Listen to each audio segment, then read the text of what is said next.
تھانوی صاحب لکھتے ہیں ہمارے پیر صاحب کا ایک جولاہا مرید تھا، جولاہا کپڑے بننے والا. پیر صاحب کی وفات کے بعد ان کی قبر پر آیا. کہاں آیا؟ اونچی. ایک طرف کہتے ہیں جی مردے نہیں دیتے، کہاں آیا؟ یہ اولیاء کی کرامت ہے، ان سے بھی لکھوایا ہے، کرامت ہے یہ بھی. آ کر اس نے کیا کہا؟ روٹیوں کو محتاج ہو گیا ہوں، کنگال ہو گیا ہوں، دستگیری کیجئے. کیا کیجئے؟ دست بازو کو کہتے ہیں، گیر پکڑنے کو. میرا بازو پکڑیے، میری مدد کیجئے.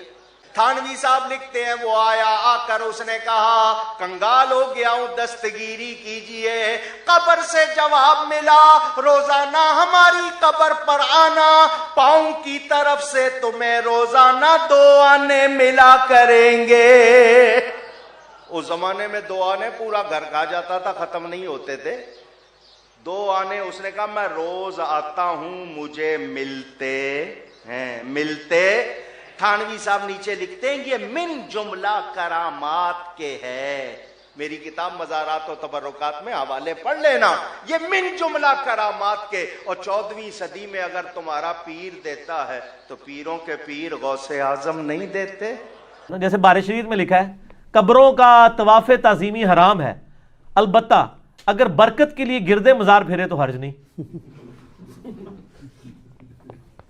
ہوں کہڑے پاسے جائے بندہ؟ ایک عام آدمی پوچھ لے کہ یار آپ نے جو ہے وہ لکھ دیا ہے جی گرد مزار برکت کے لیے پھیلا جا سکتا ہے، تو اس کو کیا جواب دیں گے؟ اس کو کہیں گے یار پیچھے پڑھو نا، میں لکھا نا طواف تعظیمی حرام ہے. الزام لگا رہے علماء ہوتے. اور کوئی طواف والا آ جائے کہ آپ نے لکھا جی طواف تعظیمی حرام ہے قبر کا، کہیں گے سر آگے بھی پڑھو نا کہ گرد مزار اگر برکت کے لیے پھرے تو ٹھیک ہے، اٹھو مت بیٹھو. یہی کام المہند المفند میں انہوں نے کیا ہے. وہ کہتے ہیں رہا بزرگان دین کی قبروں اور سینوں سے فیض حاصل کرنا. اب سینے سے پتہ نہیں ٹیکا لگا کے فیض نکالتے ہیں، ٹھیک ہے، کیونکہ اگر ان کی تعلیمات سے حاصل کرنا ہے وہ تو زبان سے بولیں گے تو حاصل ہوگا نا. سینے سے کیسے کوئی چیز نکالی جاتی ہے؟ سینے سے مراد یہ ہے کہ وہ جب جفی ڈالیں گے اور سارا علم ٹرانسفر کر دیں گے، وہ یہ کہنا چاہ رہے ہوتے ہیں. تو لکھا ہے کہ رہا قبروں اور سینوں سے فیض، تو ہم اس کو جائز سمجھتے ہیں مگر خواص کے طریقے سے، اس طریقے سے نہیں جس طرح عام بندے کرتے ہیں.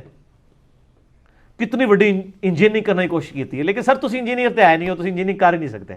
تواڈے نال انجینئرنگ ہوئے گی انشاءاللہ تعالی. اچھا تو یہ کس طرح کہ جب کوئی شخص جائے گا اور کہے گا جی آپ نے کیا لکھ دیا قبروں سے فیض، یہ تو بریلویوں والا کام ہے، وہ کہیں گے سر آپ دیکھیں ہم نے لکھا ہے کہ عام طریقے سے جو ہو رہا ہے نا وہ غلط، ہم بھی اس کو کہتے ہیں. یہ خاص طریقے سے. خاص طریقہ کیڑا ہے وہ میں پھر دسیا ہے. بس میں نے ریسرچ پیپر نمبر 6 لکھا ہے کہ اشرف تھانوی صاحب کے ایک پیر بھائی تھے، وہ ان کی قبر کے اوپر اشرف تھانوی صاحب کہتے ہیں جا کے کہتے تھے اور قبر سے ان کو روزانہ ایک روٹی مل جایا کرتی تھی. میں نے سارے واقعات پھر لکھے ہیں. یہ نہیں بتاتے تھے، ہم نے کہا آپ کے خواص کے طریقے کے آپ کو خواص بتا دیتے ہیں. ریسرچ پیپر نمبر 6 پڑھ لیں کہ آپ کے بزرگ بھی اسی طریقے سے فیض حاصل کرتے تھے جس طرح عوام کرتی ہے. اچھا تو اس میں وہ ایک یہ بھی لکھا ہے کہ قاسم نوتوی صاحب جب کسی قبر پہ جاتے اور کوئی نہ دیکھ رہا تھا تو کہتے ہیں کہ اس بزرگوں کو قبر والے کو مخاطب کر کہتے ہیں حضور ہمارے لیے دعا کریں.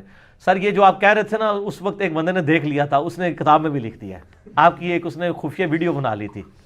یہ پھر اس نے ہی لکھا ہے نا جس نے دیکھا ہے کہ جب کوئی نہ دیکھ رہا ہوتا انہیں کہا میرا بندہ دیکھ رہا ہے اور ان کو پتا نہیں لکھ دینا ہے باقی ساڑھے گاٹے فٹ ہو جانا ہے، انجینئرنگ ہو جانی ہے.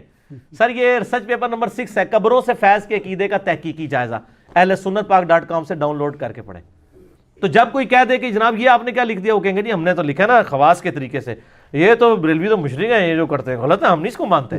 میں نے تمہیں بتایا کہ انہوں نے لکھا ہے کہ قاسم نوتوی صاحب نے 6 سال کے بعد مرنے کے قبر سے نکل کے دیوبند مدرسے میں آ کے 2 مولویوں کی صلح کرا کے دوبارہ قبر میں چلے گئے.